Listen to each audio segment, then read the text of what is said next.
바로 오늘이 성령 강림주일인데, 우리가 성경에 보면 성령은 여러분 참 다양한 그러한 일을 하시는, 그리고 다양한 모습을 가지고 계시는 하나님의 영이시라고 하는 것을 알 수가 있어요.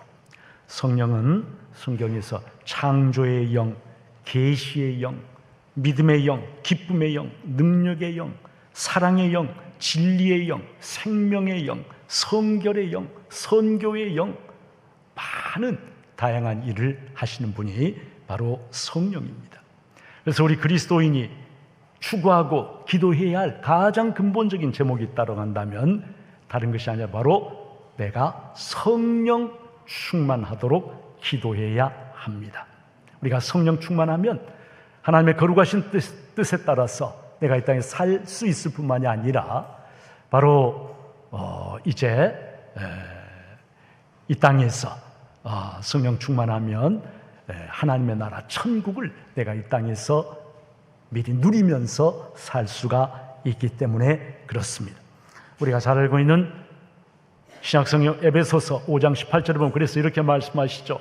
술 취하지 말라. 이는 방탕한 것이니 오직 성령으로 충만함을 받으라. 우리에게 명령을 하십니다.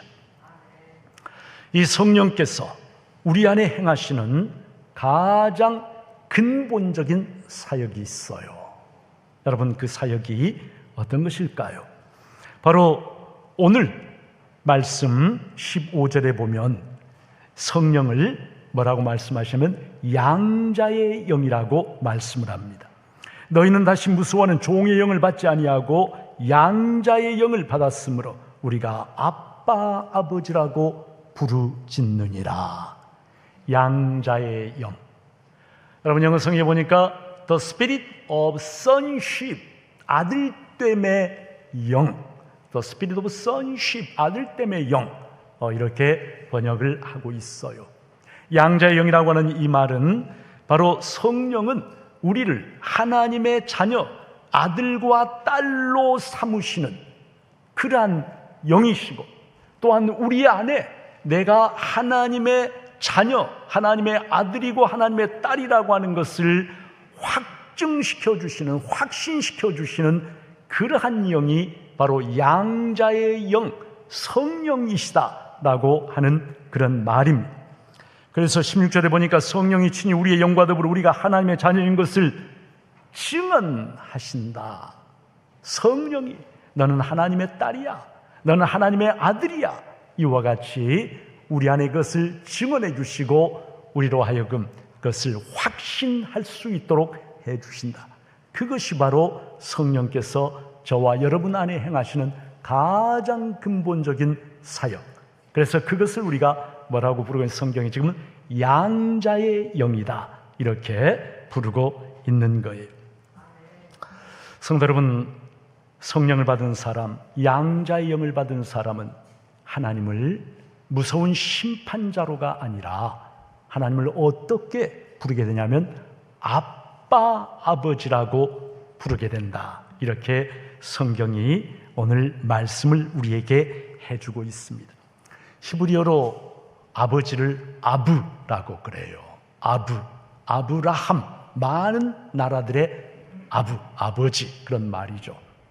그런데 유학에 있는 아주 어린 아이들이 아버지를 부를 때, 그럴 때는 놀랍게도 여러분 히브리어나 또 우리말이나 똑같아요. 아빠예요. 아빠. 아부는 아버지, 아빠는 우리말로도 아빠. 성도 여러분, 하나님을 아빠 아버지라고 부른다. 여러분, 이 말은요, 여러분이 생각하는 것처럼 그냥 그런가 보다 그런 게 아닙니다. 이것은 1세기 당시 로마서가 쓰였던 그 당시에는 참으로 충격적인, 혁명적인 그러한 말씀입니다. 그 당시 1세기까지 살았던 유대인들은요, 하나님을 창조주라고 하는 의미에서 우리 아버지라고는 불렀어요. 그래서 주님께서도 주기도문을 가르쳐 주실 때 하늘에 계신 우리 아버지, 우리 아버지라고는 불렀어요. 그러나 하나님을 나의 아버지라고 부른다라고 하는 것은 신성모독이었습니다.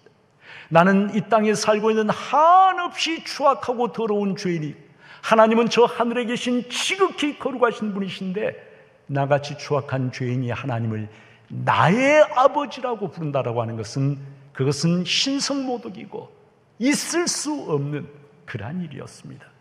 하물며 여기서 더 나아가서 하나님을 한없이 친밀한, 진짜 어린 아이가 자기 아빠를 아빠 하는 것처럼 아빠라고 부른다라고 하는 것은, 이것은 정말 상상조차 할 수 없는 그러한 일이었어요. 성도 여러분, 양자의 영 성령, 하나님은 멀고 무서운 분이 아니야. 하나님은 너의 아빠야. 이것을 일깨워 주시는 영. 그런데 오늘 성경에 보면은요, 양자의 영과 정확하게 반대되는 말이 나오고 있어요. 그것이 무슨 영일까요? 15절에 나오죠. 너희는 다시 무서워하는 종의 영을 받지 아니하고. 양자의 영의 반대말은 종의 영입니다. 노예의 영입니다. 성도 여러분, 노예, 이 종과 노예를 사로잡고 있는 가장 근본적인 의식은요, 무엇일까요? 두려움입니다. 노예는 무슨 일을 하든지 두려움 때문에 합니다.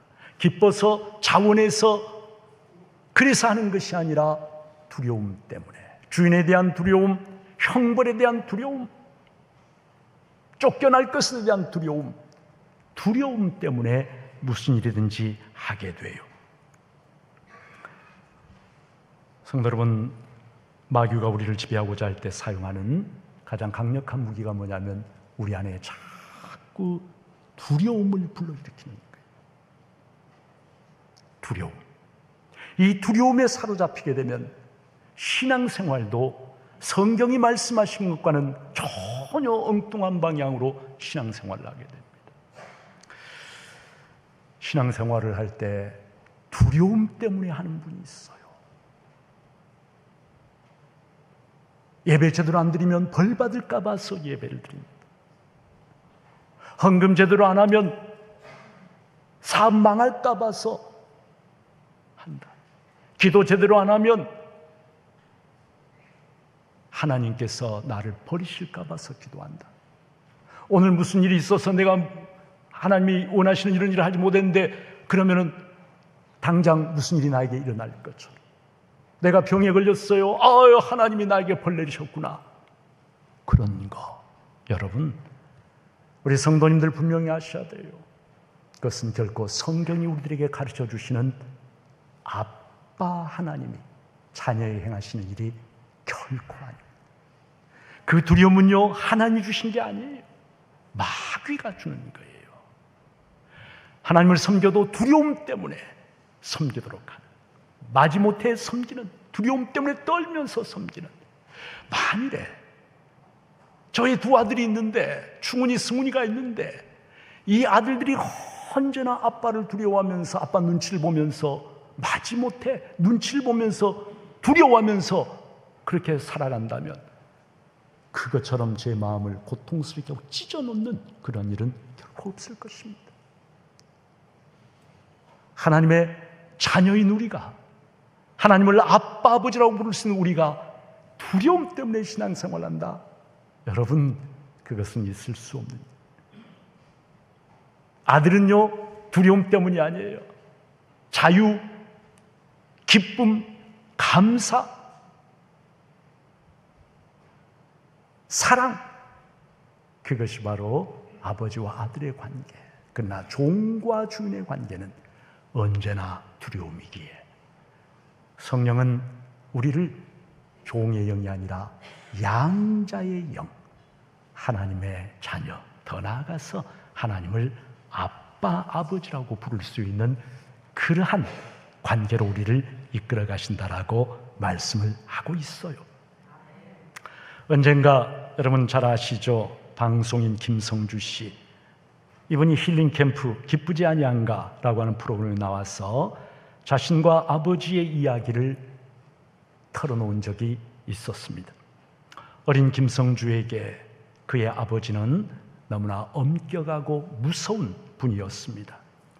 무뚝뚝하고 두렵기만 한 그 아버지 앞에서 어린 김성주는 재롱 한 번 피워보지 못하고 자랐고, 아버지의 존재는 그에게 언제나 무겁고 어두운 그림자를 드리고 있는 것이었어요. 그런데 그 방송에서 아버지가 아들 김성주에게 쓴 편지가 공개되었어요.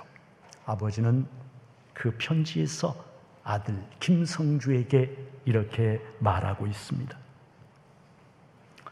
언젠가 한 번은 너가 전화를 걸어서 왜 자전거도 못 타게 하고 캠프도 못 가게 했냐고, 그래서 자신은 할 줄 아는 게 아무것도 없어서 너무 한심하다며 왜 나를 이렇게 키웠느냐고 나에게 따졌을 때, 그때는 내가 아무 말도 하지 않았다. 그러나 성주야, 아버지는 너를 잃을까 봐 두려웠다. 3대 독자인 너가 너무나 귀하고 소중해서 그랬던 거란다. 과거로 돌아가 다시 너를 키울 기회가 와도 아버지는 똑같이 너를 키울 것 같다. 너가 아무것도 못해도 건강하게 내 곁에 있으면 준다면 나는 더 바랄 것이 없다. 내가 옛날 사람이 되어 사랑을 표현하는 방법도 모르고 알아도 서툴러 오해가 많았다. 그러나 이것만은 알아다오. 아버지는 너를 진심으로 사랑한단다. 아버지의 그 편지에 김성주 씨, 모든 시청자들이 지켜보고 있는데 참고 참았던 눈물을 터뜨리고야 말았습니다. 그동안 아버지와의 사이에 있었던 장벽이 한순간에 무너져버리고, 그 엄격하고 멀고 두렵기만 했던 아버지가 이 세상에서 자신을 향해서 가장 따뜻한 가슴을 가진 아빠라고 하는 사실을 온몸으로 느끼는 그러한 순간이었습니다.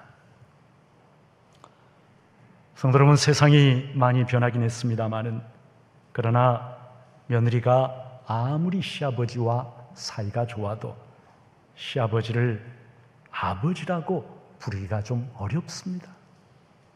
하물며 시아버지를 아빠라고 부르는 며느리는 없겠죠. 며느리가 시아버지를 부를 때 어떻게 부르는 게 맞나요? 아버님, 아버님 진지 드세요. 아버님이라고 부르는 것이 맞습니다.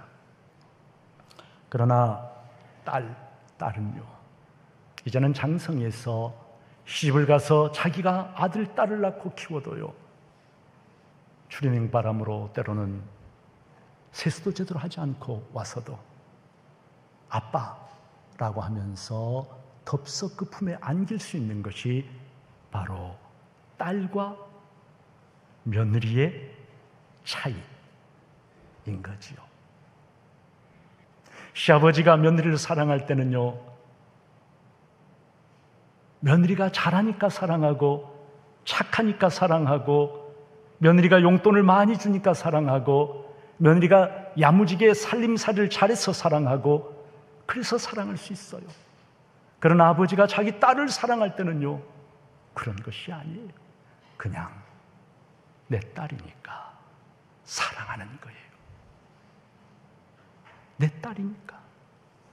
좀 부족해도 내 딸이니까 사랑하는 것이고, 내 딸이 힘들고 어려우면 누구보다도 마음 아파하는 것이 아버지의 마음인 것이죠. 오늘 성경이 우리들에게 하나님이 너의 아빠야 라고 말씀해 주시는 그것이 무슨 뜻일까요? 하나님은 너가 가진 것이 많아서, 똑똑해서, 너가 성공해서, 너가 사회적으로 지위가 높아서, 너가 능력이 많아서 그래서 사랑하는 것이 아니라 어린아이가 뭘 할 수 있어요? 똥오줌도 제대로 못 가리고 그래도 아빠가 아이의 똥오줌조차도 좋아하는 것처럼 우리들의 많은 허물과 연약함과 부족함에도 불구하고 하나님은 십자가 보혈로 너를 아들로 삼고 딸을 삼았기 때문에 너를 무한대로 사랑하는 거야. 바로 성령이 우리들에게 여러분 그것을 일깨워 주시는 것이죠. 지난 월요일부터 목요일까지 대만으로 교육자 수련 및 선교지 탐방을 다녀왔습니다. 대만으로 간 이유는 사실은 우리 최원성 목사님의 누나가 그곳에 선교사로 계세요. 그래서 오래전부터 사실은 한번 가보고 싶었어요. 우리 최 선교사님이 계셔서 그곳의 선교 상황을 비교적 소상하게 알 수가 있었습니다. 카오슝에서 이렇게 사역을 하시는데 저 남쪽에 있는 대만 제2의 도시가 카오슝인데 카오슝에 도착해서 제가 처음으로 받은 인상은 카오슝의 시내 고처에 화려한 사원들이 많더라고요. 그래서 이게 무슨 사원이냐고 물어봤더니 놀랍게도 도교 사원이라는 거예요. 도교 인구가 대만에는 70%가량 된다고 합니다. 그리고 불교 사원도 큰 불상 황금빛으로 칠해가지고 불교 사원도 화려하게 저는 도교와 불교 인구를 합하면은 90%가 넘어요.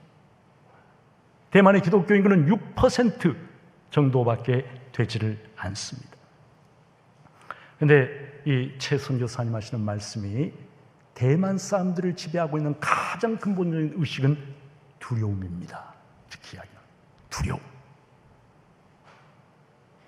작은 섬에 살고 있는 사람들, 여러분 중국의 침략 위협 그리고 그동안 역사 속에서 많은 나라들의 침탈을 당한 이러한 경험 때문에 그들의 의식 깊은 곳에 두려움이 속속들이 배어요. 대만의 집들을 보니 가정집들인데요, 우리처럼 뭐 대문 있고 그런 게 전부 다 뭐냐면 철제 셔터로 돼 있어요. 가정집이 셔터 탁 내려버리면 그러면은 완전히 누구도 들어갈 수 없는 그런 공간.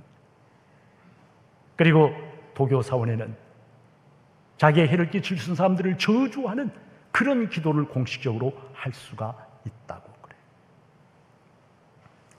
그런데 대만에 살고 있는 사람들과는 달리 저 산중에 살고 있는 원주민들이 있어요. 대만의 원주민들. 이 원주민들은 많이 다르다고 합니다. 이들은 2,000m, 3,000m가 넘는 고산지대에 작은 부락을 이루어서 살고 있는데 여러분 놀랍게도 이 고산지대에 살고 있는 원주민들이 복음화율이 굉장히 높습니다. 제일 복음화율이 높은 부족이 제일 높은 곳에 살고 있는 루카이족이라고 하는 그러한 부족인데 이 루카이족은 놀랍게도 복음화율이 몇 퍼센트인지 무려 90%입니다. 어떤 마을은 그 마을 전체가 다 예수를 믿고 교회 나가는 그러한 사람들이.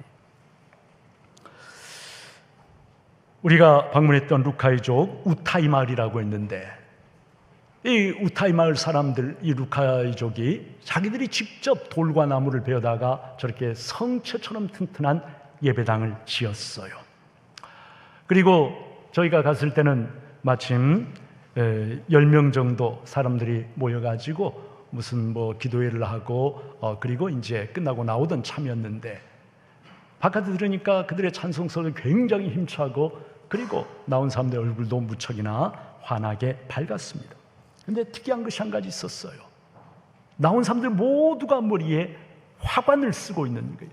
지금 저기에 보이는 저 남자분, 저분처럼 머리에 다 꽃으로 만든 화관을 쓰고 있어요. 그래서 제가 너무 궁금해서 오늘이 무슨 특별한 날입니까? 그랬더니 아니라는 거예요.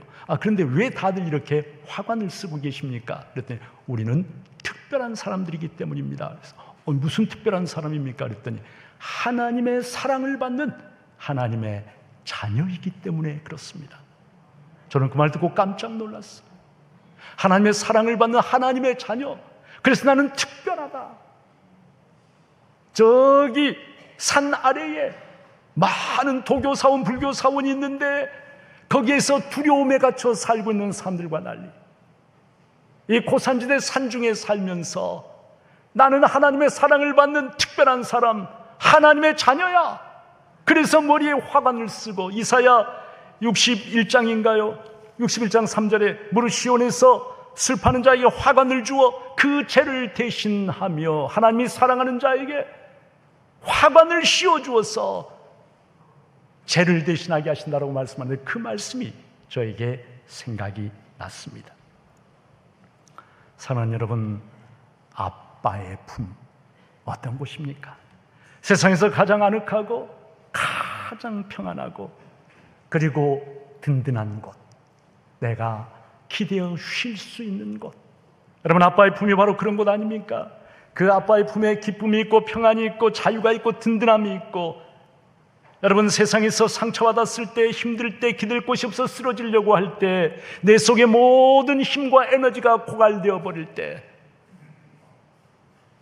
외로움 때문에 눈물을 흘릴 때, 나의 연약함과 부족함 때문에 고통스러울 때, 그럴 때 내가 기대고 쉬고 새 힘을 얻을 수 있는 곳, 여러분, 그곳이 바로 아빠의 품 아니겠습니까? 그런데 하나님이 바로 나에게 아빠가 되신다. 성도 여러분, 이 시간에 저를 바라보지 마시고 눈을 감아보세요. 눈을 감아보세요. 눈을 감고 아빠 하나님의 품 안에 안겨있는 나 자신의 모습을 머릿속에 한번 그려보세요. 그리고 나를 만져주시는 아빠 하나님의 사랑의 손길, 나를 지그시 바라보시는 아빠 하나님의 그 사랑의 눈빛 머릿속에 그려보세요. 그리고 조용히 속으로 아빠 불러보세요. 내 아들아, 내 딸아, 내가 여기 있다. 내가 너와 함께 하고 내가 너를 영원히 떠나지 아니하며 내가 너를 죽기까지 사랑한다 하시는 아빠 하나님의 음성이 우리의 영혼에 들려올 것입니다. 종의 영을 받은 사람은 두려워합니다. 모든 것을 두려워하면서 살아갑니다마는, 그러나 양자의 영, 성령을 받고 하나님이 나의 아빠라고 하는 것을 확신하며 살아가는 사람은 두려움이 아니라 자유와 기쁨 속에서 살아갑니다. 아빠이신 하나님을 언제나 신뢰하고 나의 작은 신음소리까지 다 들으시는 좋으신 아빠 하나님에게 내 인생의 문제, 나의 상처, 나의 어려운 것들을 아뢰면서 그 아빠의 손을 붙잡고 살아가기에 넘어져도 아빠가 다시 일으켜주시고, 내 앞에 큰 돌이 있으면 아빠가 그것을 치워주시면서, 내가 너무 힘들 때는 나를 품에 안고 그 길을 걸어가시는 분, 그분이 바로 아빠 하나님이십니다. 오늘 성경은 저와 여러분에게 하나님은 무섭고 멀리 계신 심판자가 아니라 너의 아빠야, 너의 아빠야, 이것을 말씀해 주십니다. 아빠의 손 붙잡고 이 길 끝까지 잘 달려가서 마침내 영원한 아버지의 나라 천국에서 그 아빠의 얼굴 영광 중에 뵙고 그 아빠의 품에 안기는 우리 모든 중부의 성도님들 되시기를 주님의 이름으로 축복합니다.